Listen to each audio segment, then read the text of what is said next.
তাহলে আমরা কি করতে পারি? আমরা যদি এই 2000 টাকা থেকে 4 ভাগের 1টা ভাগ টাকা নেতা কর্মীর জন্য রাখি 500 টাকা, তাহলে আপনারা তাহলে ওই 10 জনে তখন কি 50 টাকা করে কম পাবেন। 200 টাকা 150 করে নিবেন করে, ওই 150 করে যে ঘরে নিয়ে যাবেন আর 50 টাকা করে যে দিয়ে দিলেন, তাতে কিন্তু আপনার সবাই যখন ওই পয়সাটা 2 টাকা 5 টাকা একটা চকলেট পাবে, একটা চুইংগাম পাবে, তখন কিন্তু তাদের একটা মনে কিন্তু একটা আনন্দ থাকবে যে শালার ওই 2000 টাকা তো আমার দলের জন্য 500 টাকা শালার দিয়েছে। তাহলে কিন্তু খুশি হবে নেতা কর্মী, তখন আল্লাহও খুশি হবে। আর এই যে আপনি যে 150 টাকা ঘরে নিয়ে গেলেন, ওইটার কিন্তু শান্তিও থাকবে আলাদা, তখন আর ওইটাকে অভিশাপ দিবেন।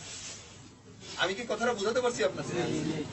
সেটা আমার কথা হাট বাজার, ওএমএস ডিলার হোক, খাদ্য বান্ধবের ডিলার হোক, ওই আপনার মাছ চাষ করাতে হোক, কোন টেন্ডারের থেকেও যে যেটা করবে, এটা কিন্তু স্পষ্ট মেসেজ আমাদের। কে কি করলো আমি জানি না, আমার দলের নেতা কর্মী যদি কেউ এটা না করে, ওই 90 জনের সাথে কিন্তু আমি ঘোষণা দিয়ে ওই 10 জনের বিরুদ্ধে নামবো।